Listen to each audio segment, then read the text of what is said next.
أفرأيت الذي كفر بآياتنا وقال لأوتين مالا وولدا أطلع الغيب أم اتخذ عند الرحمن عهدا كلا سنكتب ما يقول ونمد له من العذاب مدا ونرثه ما يقول ويأتينا فردا واتخذوا من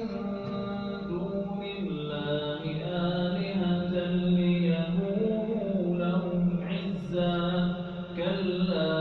سيكفرون بعبادتهم ويكونون عليهم ضدا